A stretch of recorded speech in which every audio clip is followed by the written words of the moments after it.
کہ دعا کی اسلام میں کیا اہمیت ہے، اس بارے میں کیا فرماتے ہیں آپ؟ الحمدللہ وحدہ والصلاة والسلام علی من لا نبی بعدہ، الصلاة والسلام علیک یا رسول اللہ وعلی آلک واصحابک یا حبیب اللہ۔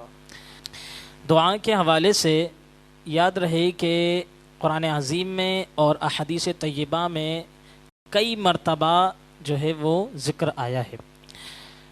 آپ کا سوال کہ اسلام میں دعا کی کیا اہمیت ہے، ایک بڑی پیاری حدیث میں جو ہے عرض کرتا ہوں۔ حضرت ابو ہریرہ رضی اللہ تعالیٰ عنہ اس حدیث کے راوی ہیں، اور یہ حدیث معجم الاوسط کی 1877 یہ حدیث کا نمبر ہے۔ حضرت ابو ہریرہ رضی اللہ تعالیٰ عنہ فرماتے ہیں کہ جان کائنات صلی اللہ تعالیٰ علیہ وسلم نے ارشاد فرمایا، الدعاء سلاح المؤمن وعماد الدین ونور السماوات والارض۔ فرمایا کہ یہ جو دعا ہے یہ مومن کا ہتھیار ہے۔ اللہ ہر چیز جو ہے وہ لوگ اپنے ہتھیار پر بڑا جو ہے فخر محسوس کرتے ہیں۔ میدان جنگ میں ایک مجاہد اترتا ہے تو اپنے ہتھیار پر بڑا فخر کرتا ہے۔ اللہ تبارک و تعالی نے مومنوں کو ایک بہترین ہتھیار عطا فرمایا، وہ ہے دعا، اور فرمایا سرکار علیہ الصلوۃ والسلام نے دعا عماد الدین، کہ یہ جو دعا ہے یہ دین کا ستون ہے۔ اور اس کی اہمیت کیا ہے؟ الدعاء نور السماوات والارض، یہ دعا جو ہے یہ زمین اور آسمان کا نور ہے۔ کیا بات ہے، اسلام میں شریعت مطہرہ میں دعا کی اتنی اہمیت ہے۔ ماشاء اللہ بھائی، سبحان اللہ، کیا بات ہے۔ تو آپ نے ناظرین کرام سنا، حدیث پاک میں بھی حضرت نے بتائی کہ دعا جو ہے وہ مومن کا ہتھیار ہے، اور کوئی بندہ ایسا نہیں ہوتا کہ ہتھیار کو چھوڑ کے بغیر ہتھیار کے میدان میں اتر جائے، جنگ کرنے کے لیے، لڑائی کرنے کے لیے، مقابلہ کرنے کے لیے سامنے والے کے بغیر ہتھیار کے اتر جائے۔ اب ہم لوگ کیا کرتے ہیں؟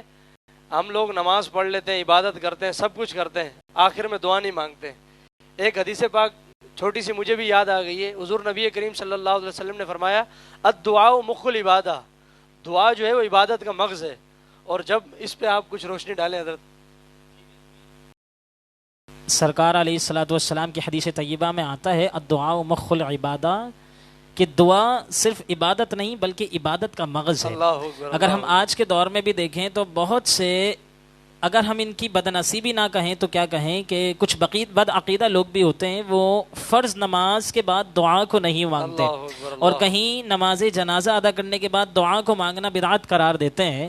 یہ ان کو سوچنا ہے، یہ ان کے لیے لمحہ فکر ہے، جہاں دیگر عبادات ہیں دعا بھی اس کا حصہ ہے، اور صرف عبادت ہی نہیں بلکہ دعا کو تو عبادت کا مغز قرار دیا۔ کیا بات ہے، کیا بات ہے۔ تو ناظرین کرام، جب بھی آپ کبھی عبادت کریں، آپ کو عبادت کرنے کا موقع ملے، اللہ نے آپ کو ماشاءاللہ قوت بھی بخشی ہے، تمام چیزیں آپ کے پاس موجود ہیں، اللہ کا کرم ہے، آپ بالکل صحت یاب ہیں، تو آپ نے ضرور بضرور جب عبادت کریں تو عبادت کرنے کے بعد آپ نے دعا بھی ضرور مانگنی ہے۔